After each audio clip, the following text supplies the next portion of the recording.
I've dipped my pen into the ink and I'm going to make my first stroke. So put the pen on the paper and I do that. Nothing's happening. Why is that? This is what a beginner first encounters. Although I've dipped the pen in the ink, there's plenty of ink in it. It won't work. So that's a bit off-putting, isn't it? Because if I have a fibre tip pen, I can put it straight on the paper and I can draw a line down, I mean. So that's a bit difficult. What's happening is that the ink is coming down to the slot in the nib, but it's not spreading across the edge. So in order to make it spread across the edge, you have to do a little jiggle. Get it? As soon as you get the ink coming out, it will flow. Okay? It will flow, but you have to do that little jiggle in order to get it going. Now this is the origin of the serif. This is why every letter shape you make will have a little entry stroke. Or I can't get it going myself. A little entry stroke and a little exit stroke, which finishes off the letter. Okay. So as soon as you get that little jiggle, we can go. I do an O, for instance, and like this, and like that, and like this. I'm running out of ink now.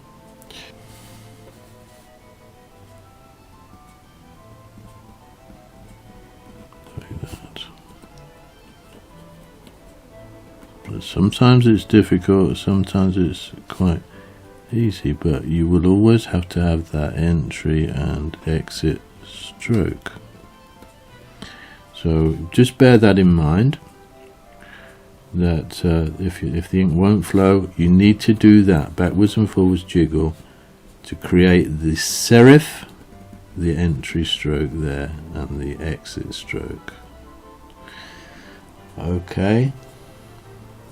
I think William Mitchell's nibs are the most commonly available in the world. Sometimes I have problems, mainly with often get a little burr on the corner of the nib, and the nib digs in and scratches. And again, this is a problem for beginners because they're expecting to work immediately with the nib.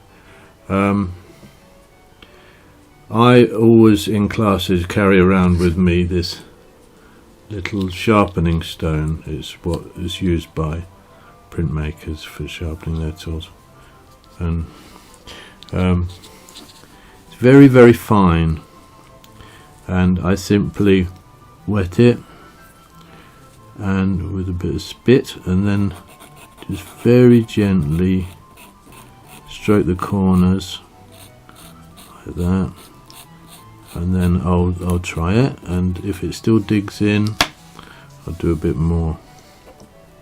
This seems pretty much okay to me now, but I've also got a little sharpening stone.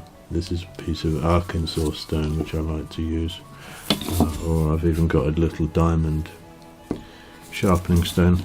A piece of very fine wet and dry emery paper is probably the answer. I can't find one here at the minute. I've usually got a bit, but a bit of very, very fine emery paper.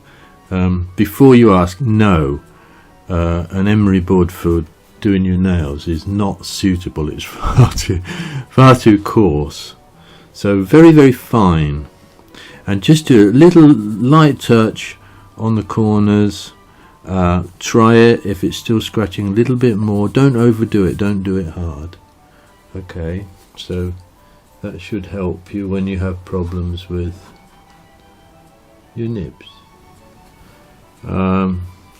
Let me just add to that if you've done all this as I've suggested and your pen still doesn't work, I think the probability is that it's a problem with your ink.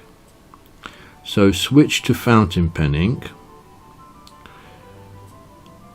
or go back to, I think it's video number 6, and have a look at what I have to say about inks. But I suggest for practicing you use a fountain pen ink. It's much more reliable than a lot of these so-called calligraphy inks. So that's how to get a pen started. I hope it's of some value to you. Don't be discouraged if you can't get a pen to write immediately. It's pretty much par for the course. A lot of people can't. So I'll see you in the next video. Bye bye.